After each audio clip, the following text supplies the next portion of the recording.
حضرت موسیٰ علیہ السلام نے اس بوڑھے سے پوچھا کہ بابا تم یہاں کب سے ہو؟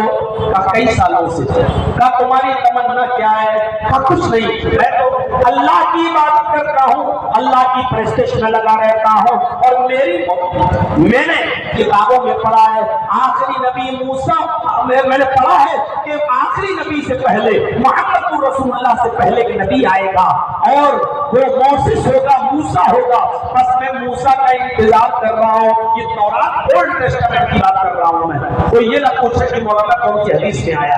تو موسیٰ نے کہا کیا ہے بابا، خوش ہو جائیے، میں ہی موسیٰ ہوں۔ اس بزرگ نے دیکھا اور موسیٰ پر اتری ہوئی تورات کی چند آیتیں اس نے سنی تو اس نے تسلیم کر لیا کہ تم موسیٰ ہو۔ تو موسیٰ علیہ السلام نے کہا بابا میرے لائق کوئی کام ہو تو بتاؤ۔ تو اس بزرگ نے کہا کہ موسیٰ کھانا تو میرے پاس روزانہ آ جاتا ہے، پانی بھی آ جاتا ہے، لیکن میں پیاس سے نڈھال ہوں، کل سے کوئی پانی نہیں آیا ہے۔ میں کھانے کے بغیر تو ایک دو دن رہ سکتا ہوں، لیکن پانی کے بغیر نہیں رہ پا رہا ہوں، تو میں کہیں پانی مل جائے تو لے کر آؤ۔ موسیٰ علیہ السلام کے پاس بھی پانی ختم ہو چکا تھا۔ موسیٰ علیہ السلام نے جنگل میں اس بزرگ کے لیے، اس بابا کے لیے پانی کو ڈھونڈا، تلاش کیا، لیکن بہت ڈھونڈنے کے بعد بھی پانی نہیں ملا۔ اس بزرگ نے کہا کہ موسیٰ جنگل کے باہر شہر کی آبادی میں چلے جاؤ، شاید پانی مل جائے، میں بہت پیاسا ہوں۔ موسیٰ علیہ السلام شہر کی آبادی میں آ گئے، ان کو پانی مل گیا، پانی کا پیالہ لے کر اس بزرگ کے پاس جا رہے ہیں، اور جیسے اس بزرگ کے پاس پہنچتے اس بزرگ نے تھوڑی دور سے کہا موسیٰ جلدی آؤ، بہت تیز پیاس لگ رہی ہے، پیاس کی شدت نے مجھے نڈھال کر دیا ہے، جلدی لاؤ مجھے پانی پلاؤ۔ موسیٰ علیہ السلام نے تیز قدم آگے بڑھائے،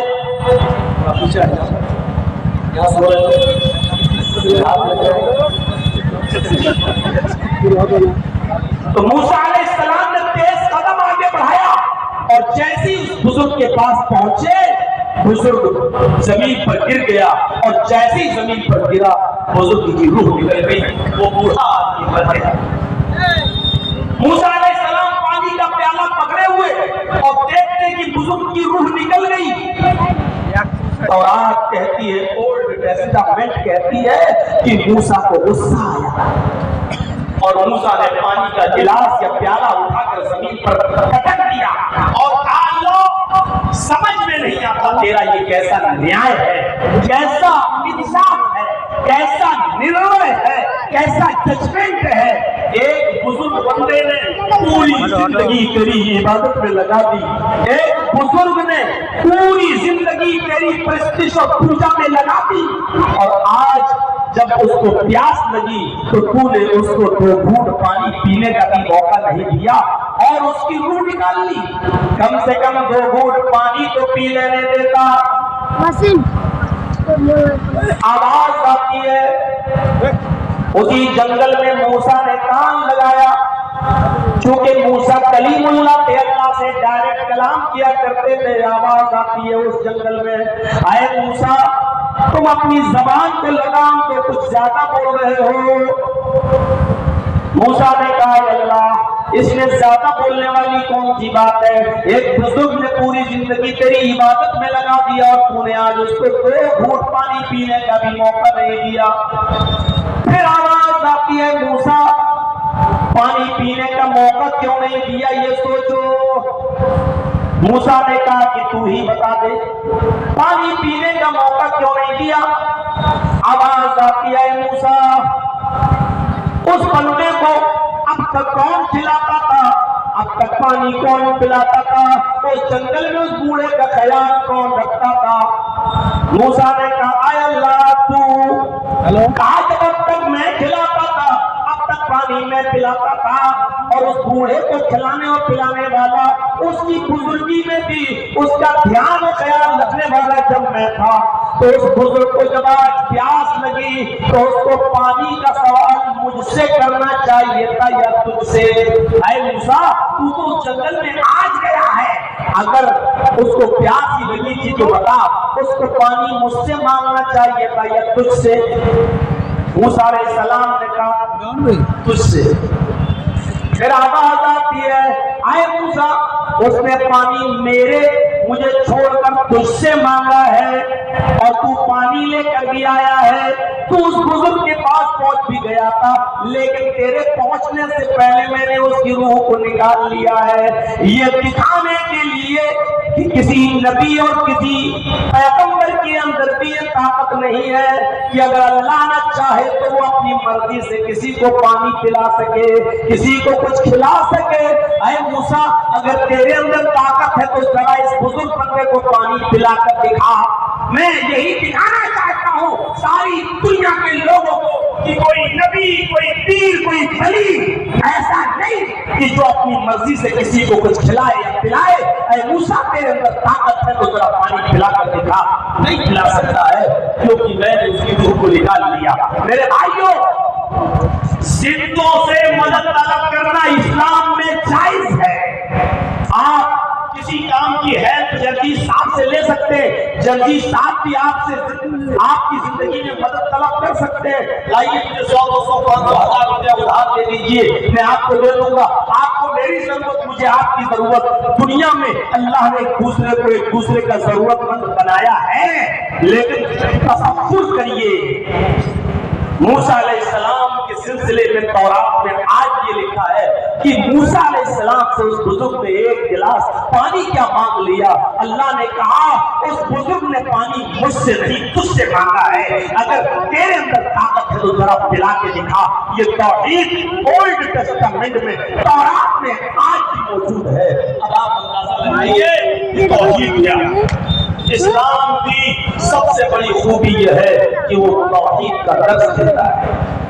اللہ ہر کسی کو معاف کر دے گا، لیکن جو شرک پہ مرا ہوگا اس کو معاف نہیں۔ ان اللہ لا یغفر ان یشرک بہ، اللہ اس کو نہیں بخشے گا جس نے اس کے ساتھ کسی کو شریک کیا ہوگا۔ وَيَغْفِرُ مَا دُونَ ذَلِكَ لِمَن يَشَاءُ، اور اس کے علاوہ جس کو چاہے گا بخش دے گا۔ ہاں، جواری، شرابی، زناکار، بدکار، سب کو اللہ بخش دے گا، لیکن مشرک کو نہیں۔ ان سب کو بھی کب بخشے گا؟ پہلے جہنم میں ان کے گناہوں کی سزا ان کو دے گا، لیکن چونکہ یہ شرک نہیں کرتا تھا اس لیے جہنم میں گناہوں کی سزا دینے کے بعد جہنم سے نکال لیا جائے گا اور پھر ان کو جنت کے اندر داخل کر دیا جائے گا۔ لیکن اگر کوئی شرک کی حالت میں مرا، اللہ کے ساتھ کسی کو شریک کرتا تھا، تو پھر اس کی بخشش نہیں، اس کو جہنم سے نہیں نکالا جائے گا۔ اس لیے یاد رکھیے، کوشش کیجئے کہ ہماری ذات سے شرک نہ ہونے پائے۔ بہت بڑا گناہ ہے، اللہ شرک کے ساتھ کوئی سمجھوتا نہیں کرتا، کسی بھی قیمت پر نہیں۔ اٹھتے بیٹھتے چلتے پھرتے کوئی گناہ ہو جائے تو اللہ معاف کر سکتا ہے۔ ارے اللہ کو منانے کے لیے صرف آپ کو اپنی زبان سے اتنا کہنا ہے، استغفر اللہ ربی من کل ذنب واتوب الیہ، میں مغفرت طلب کرتا ہوں اس رب سے، اس اللہ سے جو میرا رب ہے، ہر گناہ کی مغفرت طلب کرتا ہوں، واتوب الیہ، اور اسی کی طرف میں رجوع کرتا ہوں۔ آپ یہ پڑھتے رہیے اور اپنے گناہ کی معافی کرواتے رہیے، اپنے گناہ کی بخشش و مغفرت کرواتے رہیے۔ اللہ کو منانے کے لیے زیادہ وقت نہیں لگتا ہے، لیکن شرک کی حالت میں اگر کوئی مرے گا تو اللہ اس کو معاف نہیں کرے گا۔ اللہ کے نبی فرماتے ہیں لوگوں اپنے رب کو مناتے رہو، اس سے مغفرت طلب کرتے رہو۔ استغفروا ربکم وانی لاستغفر اللہ فی اليوم 100 مرہ، لوگوں تم اپنے رب سے مغفرت طلب کرو، اپنے گناہوں کی معافی مانگا کرو۔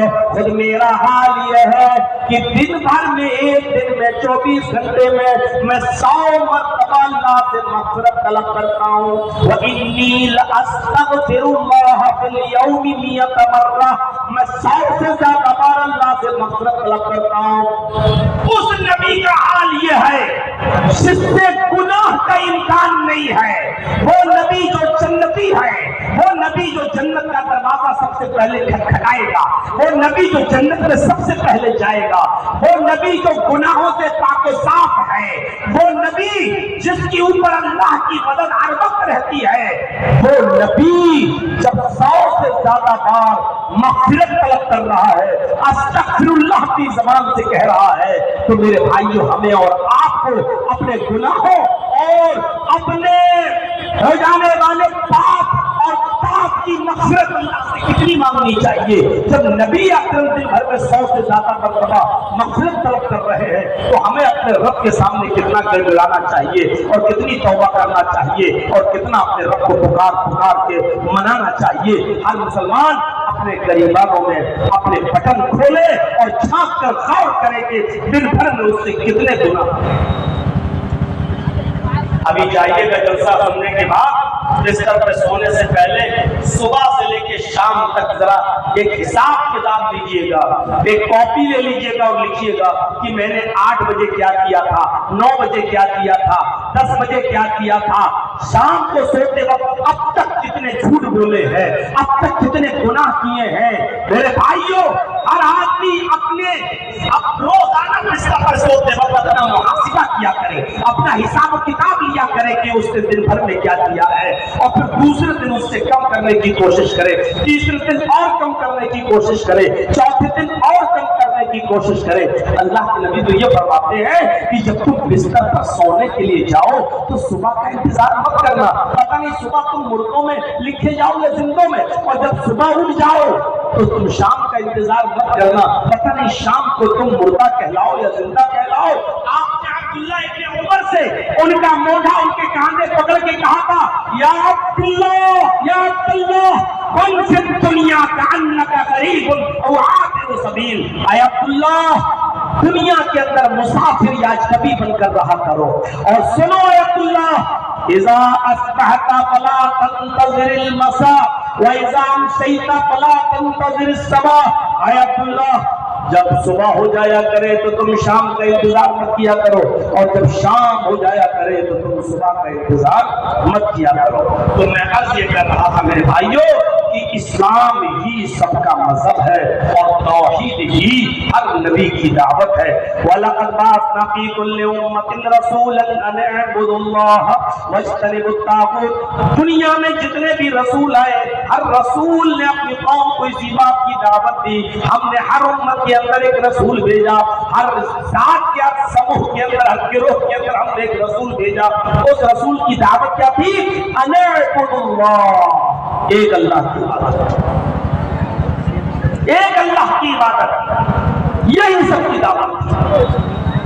جس طریقے سے اسلام سب کا، توحید سب کی، اسی طریقے سے میرے بھائیوں ایسا کیسے ہو سکتا ہے کہ جب سارے دنیا کا مذہب ایک ہو اور سارے دنیا میں لوگوں کے نبی الگ الگ ہوں؟ ایسا نہیں ہو سکتا۔ اس لیے جب سب کا دھرم ایک ہے اسلام، تو سب کا نبی بھی ایک ہونا چاہیے۔ عیسیٰ علیہ السلام نے کیا کہا تھا؟ وَإِذْ قَالَ عِيسَى ابْنُ مَرْيَمَ يَا بَنِي إِسْرَائِيلَ إِنِّي رَسُولُ اللَّهِ إِلَيْكُمْ مُصَدِّقًا لِمَا بَيْنَ يَدَيَّ مِنَ التَّوْرَاةِ وَمُبَشِّرًا بِرَسُولٍ يَأْتِي مِن بَعْدِي اسْمُهُ أَحْمَدُ۔ اور جب عیسیٰ علیہ السلام نے بنی اسرائیل سے کہا، اے اسرائیل کے بیٹو، اے بنی اسرائیل، اے میری قوم کے لوگوں، انی رسول اللہ علیکم، میں تم سب کی طرف اللہ کا رسول بنا کر بھیجا گیا ہوں۔ مصدقا لما بین یدی من التوراۃ، میں اس کتاب تورات کی پشتی کرتا ہوں، میں اس کتاب تورات کی تصدیق کرتا ہوں جو مجھ سے پہلے نازل ہوئی، یعنی موسیٰ علیہ السلام لے کر آئے، اس کو آسمانی کتاب مانتا ہوں، اس کی تصدیق کرتا ہوں، اور ایک ایسے رسول کی تمہیں خوشخبری دیتا ہوں، گڈ نیوز دیتا ہوں، شبھ سماچار دیتا ہوں جو میرے بعد آئے گا۔ مبشرم برسول یاتی من بعد اسمہ احمد. میں تمہیں ایک ایسے رسول کا سماچار گڈ نیوز دیتا ہوں جو میرے بعد آئے گا. اسمہ احمد, اس کا نام احمد ہوگا. دیکھیے عیسیٰ علیہ السلام نے بھی آخری نبی کی بشارت دی ہے کہ اس کا نام احمد ہوگا.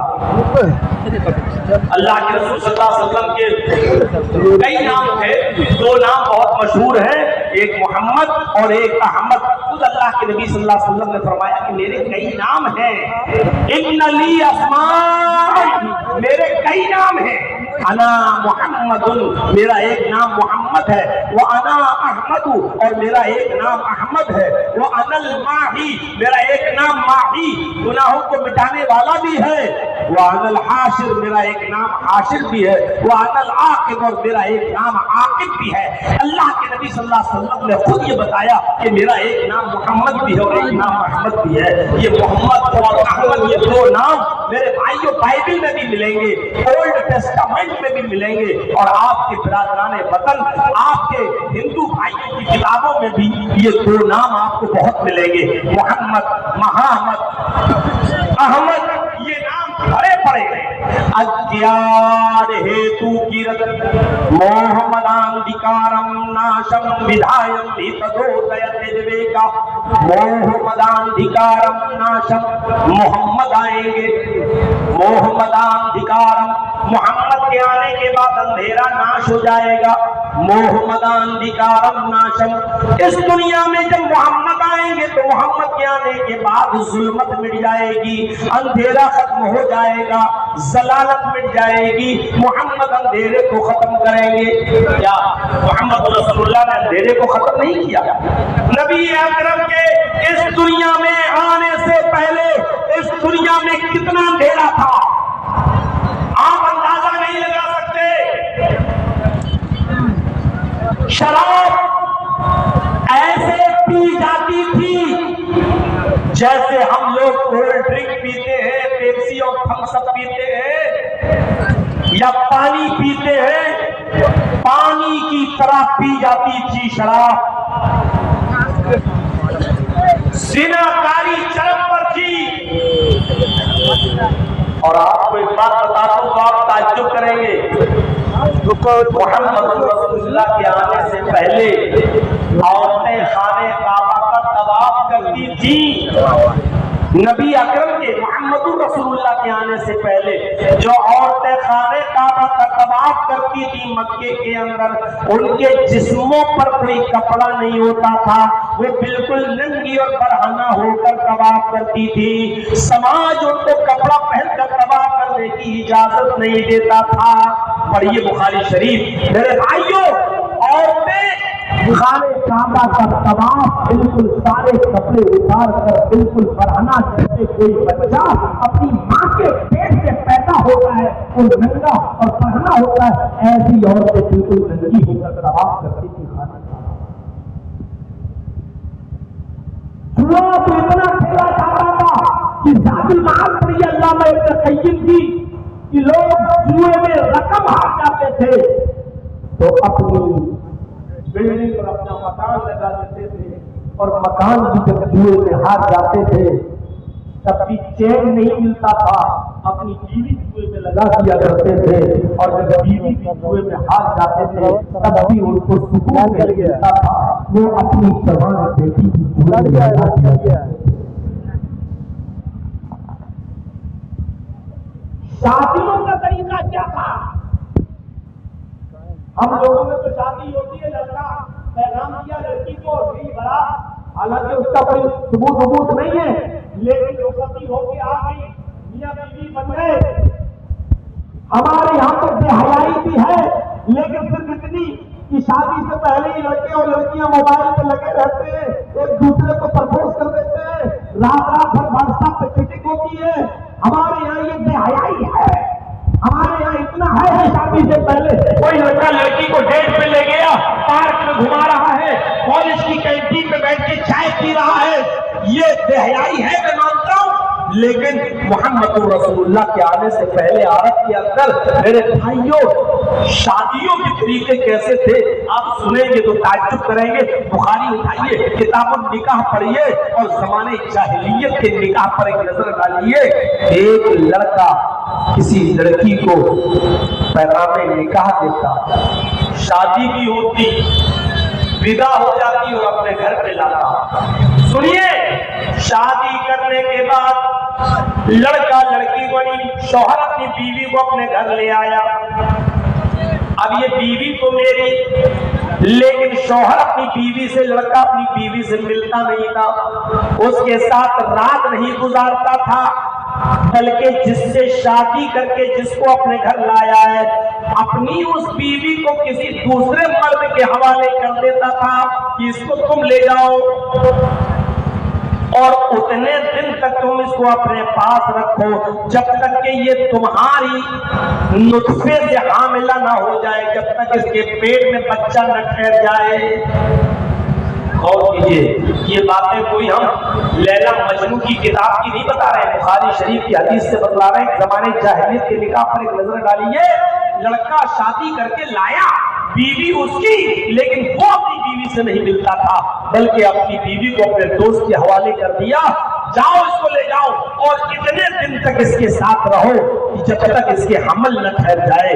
اور جب حمل ٹھہر جاتا تھا, اس کے پیٹ میں بچہ ٹھہر جاتا تھا, تب یہ شوہر اس کا جاتا تھا اور اس کو بلا کر لاتا تھا, اور اس کو بلا کر لاتا تھا, اور جب بلا کر لاتا تھا تب اس کو اپنی بیوی بناتا تھا اور اپنے گھر رکھتا تھا.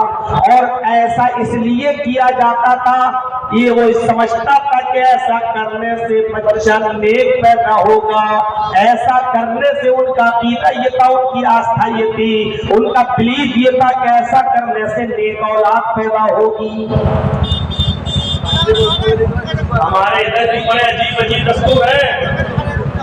مان لیجیے کوئی لڑکا کسی لڑکی کو لے کے مان لیجیے بھاگ جائے, یا کوئی لڑکا کسی لڑکی کے ساتھ غلط کام کر لے اور لڑکی کو حمل ٹھہر جائے, تو جانتے ہو پھر سماج میں کیا ہوتا ہے. ہمیں آپ کے گاؤں کا پتہ نہیں ہے, لیکن ہم نے بہار, بنگال اور جھارکھنڈ کے ایسے ایسے گاؤں میں تقریریں کی ہے کہ جہاں پنچایت بیٹھتی ہے اور گاؤں کا مکھیا فیصلہ کرتا ہے کہ اب اس لڑکے کی شادی اسی لڑکی سے کرا دو جس کا حمل ٹھہر گیا, یا جرمانہ دیا جاتا ہے اور صرف لڑکے پر جرمانہ لگایا جاتا ہے کہ اچھا تم اس لڑکی کو لے کے بھاگے, اس کے ساتھ اپنی راتیں گزارے, چلو اب تم جرمانہ دو یا تو شادی کرو. میرے بھائیوں بڑے عجیب مسئلے, کیا کسی لڑکے کا حمل کسی لڑکی کے پیٹ میں ٹھہر جائے شادی سے پہلے, وہ لڑکا لڑکی میں غلط تعلق پیدا ہو گیا اور حمل ٹھہر گیا لڑکی کا, اور سماج یہ کہہ دے, پنچایت کا فیصلہ یہ ہو کہ اب تم ہی اس لڑکی کو رکھو, شادی کرو, تو کیا اس لڑکے کا نکاح اس لڑکی سے ہو سکتا ہے؟ کیا وہ جائز مانا جائے گا؟ کیا وہ بچہ جو پیدا ہوگا وہ بچہ اسی باپ کا مانا جائے گا؟ اور کیا وہ بچہ پیدا ہونے کے بعد اس آدمی کی وراثت, اس کی ملکیت میں زمین و جائیداد کا وارث بنے گا یا نہیں بنے گا؟ یہ ایک عجیب مسئلے ہیں. بہت آسان ہے, حمل ٹھہر گیا شادی کرو, تم نے یہ سب غلط کام کیا نا, اب تم اس سے شادی کرو. میرے بھائیوں, اس لڑکی کی شادی اس لڑکے کے ساتھ حالت حمل میں ہو ہی نہیں سکتی. کس بنیاد پر نکاح پڑھا دیے جاتے ہیں اور کر دیے جاتے ہیں؟ حالت حمل میں اس لڑکی کا نکاح اس لڑکے کے ساتھ نہیں ہو سکتا ہے جب تک وہ بچہ پیدا نہ ہو جائے, چاہے اسی سے وہ بچہ ہوا ہو, لیکن اس آدمی کے ساتھ بھی نکاح اس وقت ہوگا جب وہ بچہ پیدا کر دے گی. جب بچہ پیدا ہو جائے گا تب نکاح ہوگا اس کا اس عورت کے ساتھ. وہ بچہ ویسے ہی ناجائز مانا جائے گا, وہ بچہ اس کا بیٹا نہیں مانا جائے گا کیونکہ نکاح نہیں ہوا.